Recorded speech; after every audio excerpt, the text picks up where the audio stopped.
This week, our topic is really around leadership in our business, leadership in life, because I believe that everything carries over from our business into our personal life and vice versa.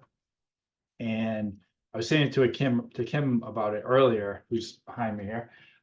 It's just like it's a very like basic and complex topic all at the same time. Because a lot of people I think know what it is and maybe don't have a clue what it is or confuse it with other things. So I'm going to chat about my thoughts on leadership a little bit, and then I'm probably going to ask some questions to some people out here as well. I mean, leadership, I think a lot of times will get confused with management.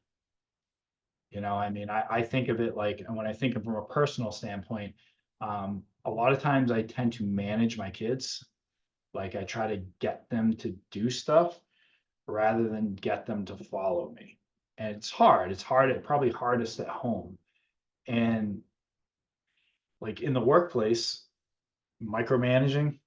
I mean, I grew up in jobs where we did that, where we go in and we watch what every little thing that somebody does and try to like make them do everything just perfectly. And I think in my growth over the past, say, 15 years or so, some of the biggest things that I've found has worked really well in my world is when I'm a leader, I need to let other people lead as well.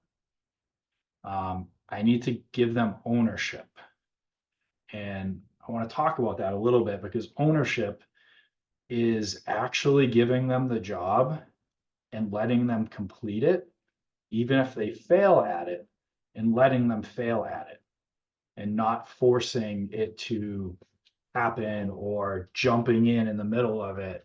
What I found is people in my world are happier when I give them the whole job rather than me be the like worker, be the leader, the manager, and like have them do a couple little jobs. They want ownership. And I think sometimes one of the mistakes we run into is when we bring people into our world, obviously our kids, we can't hire, we're not hiring our kids, but when we hire people into our world, if we're not hiring people that are motivated to do stuff like that, people that want to actually grow and be leaders themselves. So really the best leadership journey is hiring people that want to be leaders. So regardless of what the position that they start in, and hiring people that are motivated, so they're actually going to do something, rather than hiring people that are just want you to tell them what to do. And we've run into that. We hire people that want us to tell them what to do, and it never really works out. And another thing that I've done recently is really looked at, instead of I would have people come in my world and I would tell them what their goals were. And that's also never worked out really well for me. I would tell them, you're going to do this, you're going to do this. And what I found is the best way to do is to sit down with them when we're hiring them. For one, make sure they're motivated people that their goals are going to fit within what we're thinking we need, and coach them to what it is that they want. Like coach them to their goals. So let them actually take ownership of what that actual goal is. And one thing I would say is the biggest thing that stunts a leader is our ego. I know for me, that's probably been the biggest thing that stunted my growth as a leader is my ego. Is when I get worried that somebody else is going to outperform me, when I get worried that somebody else is going to be more successful than me, then I'm going to be in a lot of trouble because I'm never going to have great people in my world, because they're going to continue to as soon as they have a chance to outperform me and I try to push them down, they're going to go somewhere else and build something bigger. And it ties a lot into John Maxwell's book, where he talks about, I think it's the book, The 21 Indisputable Laws of Leadership, or one of those words. But he talks about the law of the lid. And you have there's a lid that this leader has. And if you have somebody who comes up and goes past your lid, they're not going to stay with you. because they need to go find a leader that they can grow with. So the danger of bringing these leaders into our world is they're going to keep pushing us to be bigger and better. And if we don't keep growing, they're just going to leave and we're just going to be left with helpers. And I don't know about anybody else here, but like, I don't want helpers. Like, it's not fun. Like, I don't want to be going around and just telling you, do this, do this. And when I take that into like my home life with my kids, the natural inclination is like, go do this, go do this. But what we did is we said, okay, here's your chore list. Like, you are responsible for it. We're going to tell you for a month, and this, we just did this probably a month ago. We're going to tell you for a month that these are your chores and remind you, but like, then it's your job. You complete it. We're not going to ask you about it, and there's, obviously repercussions if they don't do the job. There's things that they get for doing it, and they don't get them if they don't do it. But letting them take complete ownership of the job and not actually going and pushing them to do something every minute of every day. It gets super, super old. And I think the other big thing that I have found, like, I'm a big fan of like Dave Ramsey talks about servant. He has a book, I think it's Servant Leadership or something like that. And a lot of times when we're in a leadership role, we think that people are serving us, when in reality we need to be serving them. Like people will say, oh, this person works for me. As a leader, you work for them. You are serving them. That's what you are, and you're trying to help them to grow and become better and bigger, and that's the way you're able to actually allow them to outgrow you. Essentially, it's almost like being a parent. Like, as a parent, you want your kids to be better than you. You want them to grow more than you. Well, in our business world, like, we need to be willing to do the same thing. We need to be willing to let those people far exceed anything we could achieve ourselves. Because I know I've run into people that I've hired, and I'm like, these people are way more talented than me. Some of them maybe not as motivated, because most people won't work as hard as me, but like, definitely more talented. And I initially would not allow them to grow past me because my ego wouldn't allow me to. My ego stunted their growth, and they obviously have to go somewhere else where their growth isn't stunted. And I've been in that environment myself where somebody else stunted my growth. So me allowing, these people to grow. I mean, I have agents on my team team members who I've given ownership to. I recently just gave ownership to Kim I'm not like dealing with any of the transaction stuff anymore, like any of the meeting with buyers and sellers. Like, I'm not responding to stuff. She's on all of it. And for me, that's allowing her to actually succeed. Me diving into every little bit does not allow her to succeed. Jim, you said something just a few minutes ago about, basically giving your kids, right, their chore lists, which, to translate that into the business world, that's creating SOPs, or that's creating, accountability pieces, or creating standards within an organization or within your business. And I think one crucial point with that is that we have to be okay with people in our lives and in our organizations personalizing some of those processes, right? They are not, like, my kids do not fill the dishwasher the exact perfect way that I do, right?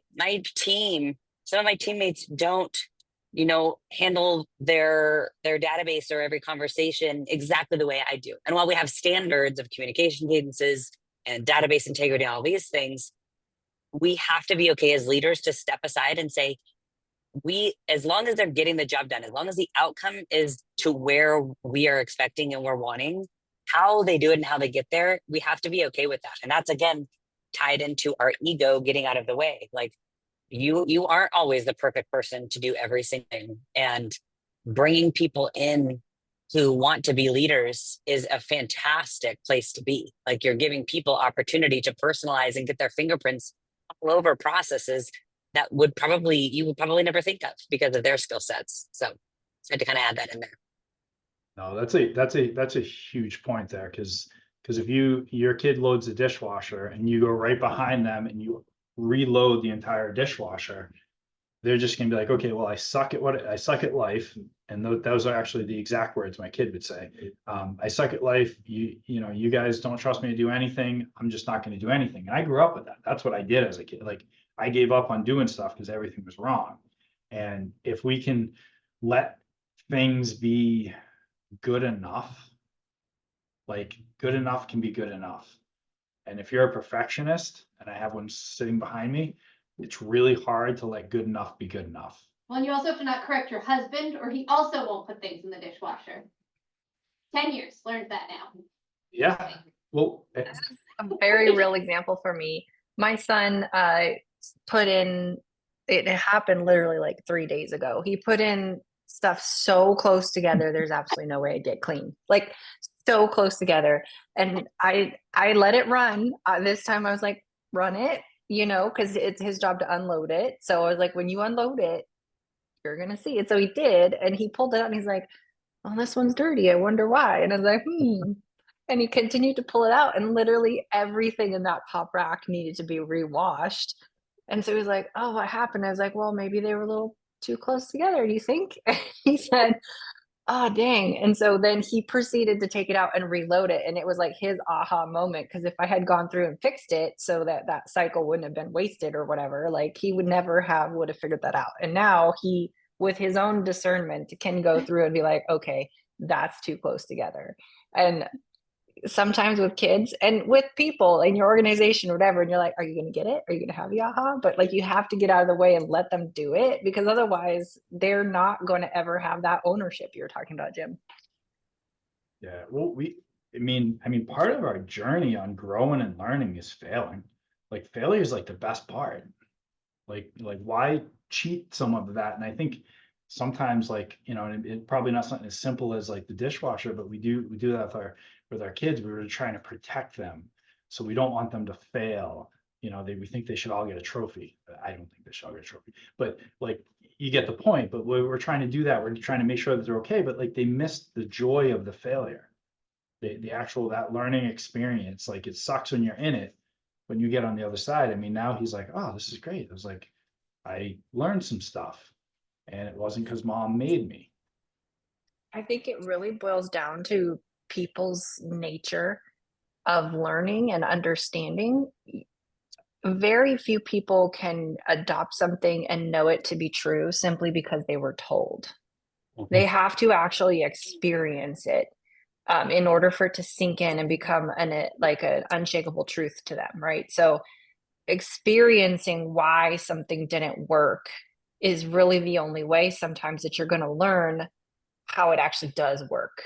And that goes with anything in a workplace and environment, your kids, whatever. But as a leader, you have to be able to realize that and allow for it to happen, which is really hard, because if you've already walked that path and you've already learned that from your own failure, you're right. There's that knee-jerk reaction. You want to save them that trouble, but honestly, they're not going to actually have that inherent deep connection with that truth unless they actually experience the opposite and the contrast.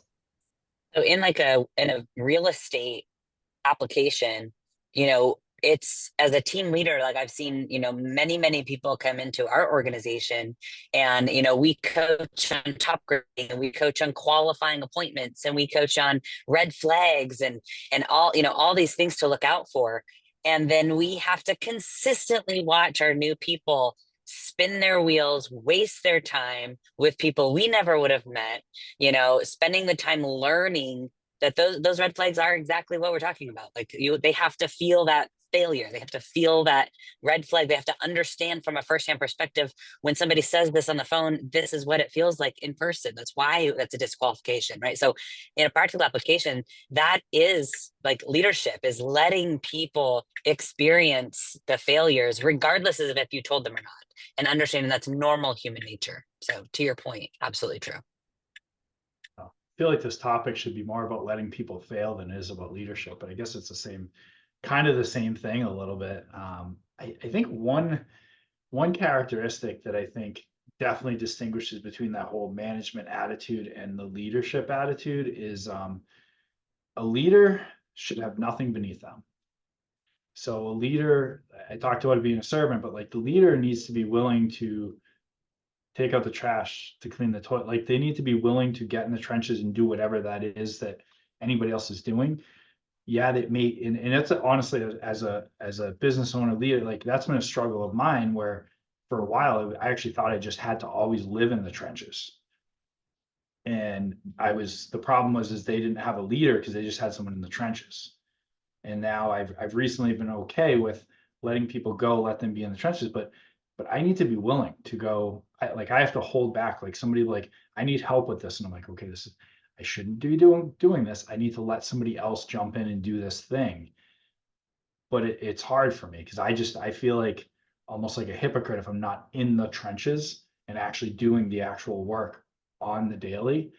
So really there's plenty of people that won't do that. You need to have that willingness to like, okay, if something something needs to get done. I mean, you as the owner, like you need your job is to make sure it's done, like period. Like it has to get done. And being willing to go do that. Like empty the dehumidifier. I wish somebody else would do it more often, but I empty the dehumidifier in the office. Keith most does days. it all the time. Really? Yep, Keith does it all the time, and I tell him he's a better person than me because he actually does it. But it's like those little things where it's like something needs to get done. Like you come in and you're like, oh man, the trash stinks. Like, okay, we'll take the trash out. Like, but it's that willingness to do that and not be like, oh, it's not my job. Yeah. Leaders don't understand the words "not my job." Yes. I think that ties into like that whole concept really ties into highest and best use of your skill sets and your time, because there does reach a point because that resonates a lot with me, Jim, as well. Because I also feel like, oh, I have to be doing something. I have to continue to show that I can produce to be relevant, whereas the fact that I have, and I still could at any second step into a role play or answer the phone and convert that lead or show a high level of skill sets doesn't mean that is the highest and best use of my job every single day. Right. Like, but being able to step into that, like you're saying, being able and willing to step in and cover that is being a leader, but knowing that the highest and best use of my time is giving my people those opportunities and coaching them and training them on those things. That's really tough for a lot of people in leadership. Something you said, Jim, made me think of something I saw online having to do with parenting, but I think it's applicable in leadership as well. Is that it's one thing to show people what to do and tell them what to do, but it's another thing to help them grow into noticing what they need to do. That's where leadership comes in, is like you mentioned the dehumidifier and how Keith apparently walks in and does it all the time. Well, he notices that it needs to be done because he's thinking about the overall good of the organization, the office, what needs to happen to run efficiently, etc. And he's adopted that skill of like, all right, it's not beneath me to step in and do it because you're growing him as a leader. But it's really, he has that skill of noticing when something needs to be implemented and stepping in, taking ownership and getting it done. Because if you step in all the time instead of them or direct them too much or things like that, they will never learn that skill of actually becoming aware of what's for the overall good, what's going to move the needle for everyone involved, for your clients or for your organization. If you can't actually look at a situation and dial in, okay, this needs to get done, this needs to get done. And that's a difference, I think, also very much so between management and leadership. So I will not empty the dehumidifier anymore. Well, I think it just needs to be emptied a lot. Yeah, no, but it's definitely something where that was definitely growth for me, was to actually start letting go. And I think it all comes down to ego deflation. Like it all comes down to that, because when I allowed my ego to not get in the way was when I was actually willing to look at what is the highest and best use of my time. Because I was looking for external, and this is probably ringing true with not just me, but plenty of people in this business, is I tied my worth to my work, and I needed external validation of what I was doing. And what me going and selling a bunch of houses was external validation. It wasn't about the money, it was about the external validation. And I needed to, again, get that ego to drop a little bit so I could be willing to say, I don't have to be the big shot. I need to actually make sure that everybody else is getting what they need. And the thing that I've found is I've been the only block to that. Like my team is not, it's been many years ago, they were worried when I was trying to like step back a little bit. But honestly, the past probably 5 years, I'm the only one that thought it was a bad idea because it was my ego in the way. Like they all thought that I should probably be helping and coaching agents.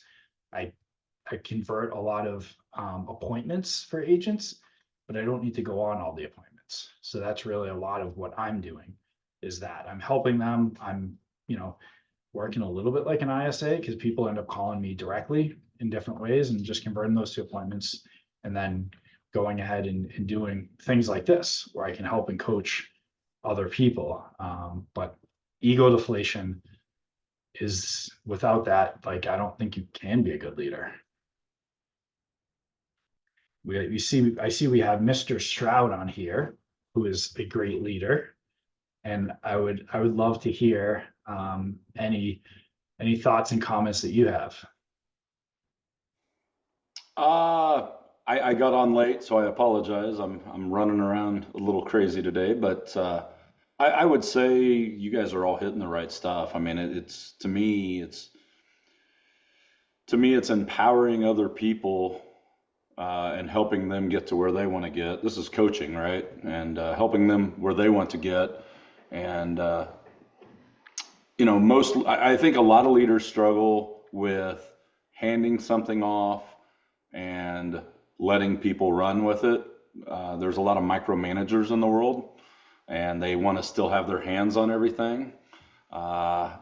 Leadership is handing it off, teaching it, handing it off, and then inspecting what you expect. And that's where leaders fall down a lot, is they don't inspect, they hand off, and then they go, and they never to be seen again, right? And that's where we fail as leaders as well. I mean, I've done it personally many a times where I've handed it off and it looked like it was going well, and I'm like, I'm focused here now. So that's a challenge within leadership, I believe. A friend of mine always says, and I use this statement all the time. He says it about management and he says it about leadership. Leadership is not a birthright; it is an educated profession. And I believe that you might have leadership qualities about you, but you need to learn how to lead to do it at a high level. You can lead sometimes and lead people astray as well. So just got to be careful. Yeah, it was something you said there that made me think of, like, I know Eric Hatch would say this, watch me, watch you go do. So, you need to show people stuff, then you watch what they do, and then you have them go do and let them go do. And I always tell Eric that he did that. He was 2/3 right. Watch me, watch you, then inspect what you expect. I've changed his last line. I've done it to him, I don't know how many times. So, because I think that's the part where we mess up as leaders. Yeah, because if we just ignore everything, then it also, everything could crumble and you're just sitting back, letting it happen. We're either in too deep or, leave too early. Absolutely. And So did you talk about leadership and the fact that how many people can you lead at once? I mean, I didn't talk about that. Why don't you how dive many in? direct reports you can have, I think that's another big key. I mean, if you're trying to lead 50 people on your team, then you're probably not doing a very good job, right? Or in any organization. I mean, you can be the leader, but who do you directly lead is a key point. So Eric talks about it all the time. Jesus had 12 disciples, and nobody on here is Jesus, right? So it really comes down to how many people can you lead at a time. And he says, I know Eric's always said up to 6, and I float, 2 years ago, I was leading like 8, and I didn't do a very good job of a couple of them, leading them correctly. I'm down to like 4, I think now, or I think it's 4. So yeah, it's hard to get super focused and deep in on key leaders. So my director of ops, my finance person, my build company, and my insurance company are the 4 people I lead right now. And so the director of ops then has 5 or 6 under them that they lead. So I think, depending on how big your business is, I think you have to try to figure out what's that structure look like. Yeah, I get to relook at that because with the different businesses we have going on there, I think of it just in the real estate realm, but like, my whole world, there's probably a lot more than 6. I mean, I'm pretty close to Jesus. I'm not quite there, but That's what I've always thought, Jim. That's how I've thought of you. but Sometimes it's so hard to relinquish power. As a real estate agent, we control everything with our real estate business, and then you start throwing in other businesses and teams and networks. And it can be very overwhelming to say, okay, I'm going to relinquish, this responsibility to this human, and then they let you down time and time again. And personally, for me as a leader, I hate micromanaging people, and I found that like I can trust some people, but then other people I have to micromanage down to like the second of their day. And then it just like gets to me that I have to do that. I'm like, you're not a child. I should not have to treat you like a child, and it hurts me to have to do that. You got the wrong person then. That's what I was just gonna say. Like that right there means that it is not the right person for our organization. 100%. So this is a VA specifically that's within my business trying to like help me with more of operations side, but I know I'm there. I'm just like, it's not a right fit if I'm having to manage this person and make sure they know what their job is. The other question, and Rachel's probably getting ready to say the exact same thing because this is how we think, but did you train them properly? I have gone over the data and taken recordings and gone over it at least 10 to 15 times. And I think that's part of it that just like irks me so much that I'm like, how do you not know how to do this? How do you not like understand and grasp the concept of how to like go higher level? Like it's not rocket science. But again, you have a little bit less leniency with the people that I hire for VAs and I have the people on my team. The resources are there for them within Real Academy and within like our larger national group, that my job as a team lead is to push them to the resources, not to hand feed them. However, that's taken, 2 years of being a team lead and a mentor to establish that I can't create that. You can bring a horse to water, but you can't make them drink.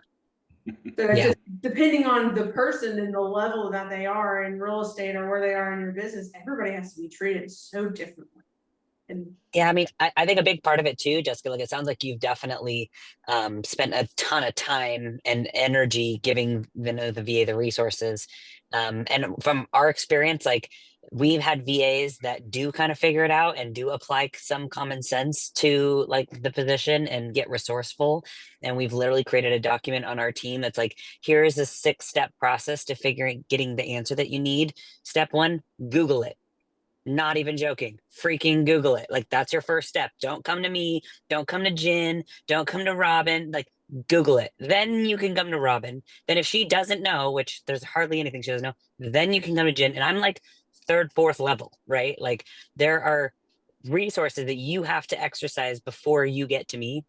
But it's also on us to make sure that they have standard operating procedures and know very clear expectations, right? Like due dates, days things are needed, where to get what. So it's a process in each position to create each standard operating procedure, to create each process, and then to tweak it as markets change and resources and softwares change, that kind of thing. But yeah, having that separation of like, here are the steps to get what you need. Number 1, you Google it or YouTube it. Like YouTube University is pretty epic. I'm sure you can find something there. I think also expectations Rachel mentioned, and I want to add in on, are incredibly important when you're trying to grow somebody up. And I think the first one to really establish is communication expectations, right? So like if you have a person who, you know, they have a deadline, but you want to make sure progress is being made, instead of you reaching out to ask them every so often, what's the update? What's the update?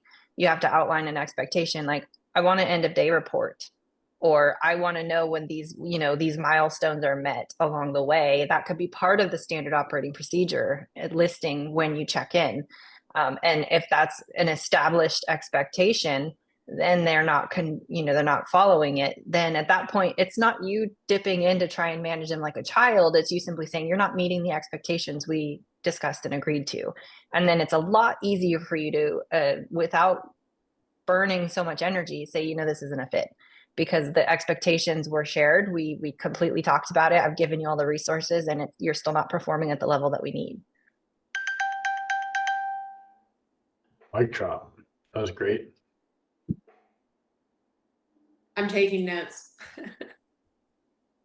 Thank you, Rachel. Does anybody else have any? Because that's where I was gonna. It was funny because Jessica just jumped in right as I was gonna be like, "Hey, does anybody have any real estate challenge? I mean, any leadership challenges they're having?" And then you were already ready for it. I mean, I have lots of challenges. Yeah. I just gave away. So I'm part of the Premier Group. We're a pro team. That's what's real. There's about 250 of us, and I'm one of 7 team leads in North Carolina. So I just gave away actually 7 people off of my team and moved them to a more local team lead. And so identifying myself that I can't service them appropriately and handing them off to somebody that's in their MLS. So a lot of things you guys are saying are resonating. I'm trying to learn to be a better leader to the people that I have in my small group, while being a better leader to my network and then my VAs. So it's like all my cups. How I explained it to our US director of operations is like, I have all these cups on my desk and they're all half empty. How can I properly give my love to my clients and to the people on my team when I can't even give love to my family and to myself? I think that's something we miss as team leads and mentors and networks, just humans in general. We forget about ourselves and our needs, and that's the fundamentals. Yeah. So, what was the book I read? Developing the Leader Within. I know that was a good book by John Maxwell. But when you talk about that, it just brings me back to like what's really important. We're not saving lives here. Like, you know, it's, and we get so deep. This is, I don't know if this is leadership, maybe it isn't, but like we get so deep in this business. I mentioned it before, it became my identity. Like I honestly, I'll be honest, like I felt like you took this away from me. There was nothing left of worth. That was how important this was. And really, it doesn't mean anything. It really doesn't. And you know, like if we, you know, a lot of us talk about like our physical health and our mental health and our, you know, our families, like that shit has to come first. Like it has to. Like, and I think if I know for me personally, when I started focusing my energy on that stuff first and having that be first priority, the other stuff was easier and I was better at it. Like I became a way better leader when I learned to lead myself. When I learned to say like, you know what, like me eating healthy and getting up and going to the gym in the morning is more important than anything else. Me picking up my kid every day at school, that's more important than any appointment.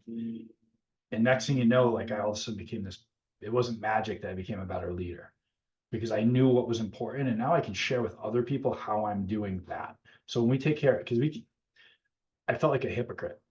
Like I was like, if somebody followed me, I felt bad for them because I was not a good lead. I was not a good model. And today I believe I'm somebody that they can follow. So I think we have to become the person we want to be in order to actually be a truly good leader. I don't know if that's helpful at all. No, 100%. And so I'm pregnant with my second kid, and I did like my team lead stuff and my mentor stuff during one morning, and then I had a final walkthrough. It was like a 4-hour final walkthrough, and I got home and I was like ill for like 5 hours afterwards. And that, like, the next day we had a conversation of all the team leads, and one of the like executive staff, her younger daughter has cancer. And it just like hit me like a bag of bricks. And I was like, okay, I have a 10-month-old child, I'm pregnant. What is the priority right now? And when you like sit down and you really think about that, Jim, it's like my family is number one. My pregnancy has to be number one. That has to take the forefront to everything else. Because if it doesn't, you can't be a good leader to other people. Yeah, we hit a ceiling in our growth, honestly, if we don't do that other stuff. So even if we want to selfishly think about being successful in business, I will promise you, you're probably pretty close to there too, where you're hitting a ceiling in your professional growth because your personal growth isn't there. And if we, again, like setting appointments, I remember when I started, people would tell me to set appointments with myself and like actually treat those and color code those the same or stronger than like that listing appointment on that $5 million house. Like color code it the same, that appointment with yourself, whatever that is. It's for me, 2 to 3 every day right now is when I pick up my kid and drop her off back at home. So that's off limits. It's something I've decided to do. My time at the gym in the morning is off limits. Like that's just in eating, that's also off limits. You know, you're eating around there, like I'm gonna eat, like if we have to meet at lunchtime, you're gonna watch me eat. That And $5 million listing appointment, whatever GCI revenue you get from that, would you take that money to end your life a year shorter, or like end a year's worth of connection with your child before they're an adult and move away? Like if you think about it in that kind of perspective, the answer is absolutely not. Right. So if you start to think about that, then even your business priorities are out of whack. So if you take that dollar amount and literally put it on the life experience that you would either prioritize or not, it makes it such a no-brainer, easy answer to like, yes, I'm going to go pick up my kid, period. Like it's just not even a question. But a lot of times when we get wrapped up in building business, it's really hard. Like you think prioritize revenue. It's like super important. Yes, prioritize. But at the end of the day, if you're dead, you can't spend any money. Like you can't use that money. You can't, like if your health declines because you neglected all this other stuff, honestly, what is even the point? There is no point. So if you think about the dollar versus the year of your life or the year of your child's life or your unborn child's life, like no brainer. And you only have so many nights and so many pickups before I'm sure everyone has children on this call or is listening to this call. There's only so many bedtimes I get to put my son to sleep until he becomes a teenager and doesn't want me to like be near him. how many stories, like my daughter, till she was probably 8 or 9, I had to make up a story every night and tell it to her. Like every night a new story. Like they were horrible stories because you can't make up new stuff every night. But it went till probably 8 or 9 years old, and it was like that was a thing. Like why would I want to miss that? Because she's 12 now. She does not want a story. She could care less at this point. But you have those. And again, when I was had one kid that was a couple years old, another one on the way, I was dead broke. It was hard to do it this way. And I sacrificed my relationships. I sacrificed my health. I sacrificed all of it. My whole focus was building the business and making sure I didn't have to go back to corporate America and making sure I, could eat every day. But once I got through that, I kept doing it. Like I didn't need to do it for survival. Like I got through survival mode and I stayed in survival mode for probably 10 years. But I wasn't just surviving, I was thriving outwardly and, dying inwardly. And yeah, I don't know. I would say ever since I started prioritizing, everything has gotten better. The clarity, the decision making, again, just being an example to the people that we're leading. Like if we can say I prioritize the right things, we can teach other people to prioritize the right things. I love doing organizational calls with newer agents and pulling up my calendar and them seeing like the blocked off times for my family on like a lunchtime. And they're like, you stop working at 3 o'clock. And I'm like, yeah. I absolutely stopped working at 3 o'clock so I can spend the afternoon with my son. I can feed him, I can do whatever, I can I don't have to work Saturdays and Sundays, I don't. I spend time with my family. My husband's in the military. When he takes off work or has a 96, I take off work. That's why I got into real estate, for the freedom to be able to do exactly what I want, to be with my family. And I think everyone forgets that.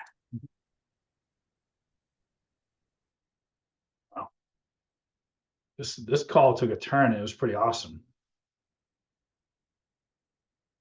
You know, and I think, again, like, if we just circle this back to the leadership.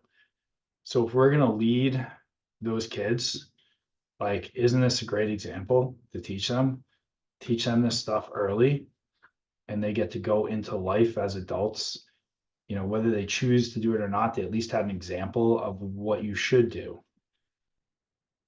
So that's really, that's really leading. And I guess if you're like Jesus had 12 disciples, you have 12 kids, and, like, have them go out to the world too. Men better start having kids. But does anybody have anything else? Jen, you got something? Oh no, I was just gonna say, totally agree, Jessica. My husband's like, I want 4 kids. I'm like, you better have the other 2. Sorry, bud. Yeah, no, two's plenty. We're gonna stick with 2. Yeah, this Kind is of awesome. Thank you. Oh, just a little bit, but something that really resonated with me in a training that I had at one point was, we always think about 6-month goals, 1 month, a year, 5. What kind of legacy are you leaving for 100 years from now? And it hit me so hard, and I've always thought about this. It was 2 years ago when I was on this training, and every once in a while I come back to that, and I'm like, okay, well, what kind of legacy am I leaving for my grandchildren? And that helped me kind of identify the mother I want to be today, so I can make sure that my children have the environment to raise great grandchildren and great great grandchildren. And then what am I going to be able to leave as a legacy to them? And that's not things we think about. And so teaching that as a leader, hey, think about those things. I know you're brand new in real estate, but where do you want to leave for your children? That's a question we don't ever think about. And that's transferable to even people in your business that you lead. Like, what legacy do you want to have for every single person you touch in business? Right? Like, if you bring on those agents, you're coaching them up, like, things that you're doing and how you lead them impacts their families and their kids and their grandkids. It's not just your own children, right? Like, as business leaders, we have that opportunity to make waves for who knows how many people 100 years from now. Just like you said, I love that. That's amazing. Well, the fact Opportunity, that real. obligation. Sorry, go ahead, Jim. I was just saying opportunity and maybe obligation to do that. Mm-hmm. It just makes you think about something you wouldn't necessarily think about. And we think about real and revenue share and being able to give that to our next generation without having a real estate license. Like, that's an incredible gift to give. And so when I talk about, growth and being part of a network, even with my newer agents that I have on my network, I'm like, it's not just for you, it's for your kids. Imagine something happens and, they can make a few $1,000s extra a month. How incredible would that be? And they're like, oh, wow, I didn't think about that. And I'm like, yeah, it's great. It's such an amazing opportunity. I'm glad I got the opportunity to be on this call. This was awesome. Thank you, guys. Have an awesome week, and we will not be on here next week. So if you're watching this recording, we'll be not be on next week. A lot of us will be at Rise, maybe a good portion of us. I know all of us that are leading the call will be there. But we will see you in 2 weeks.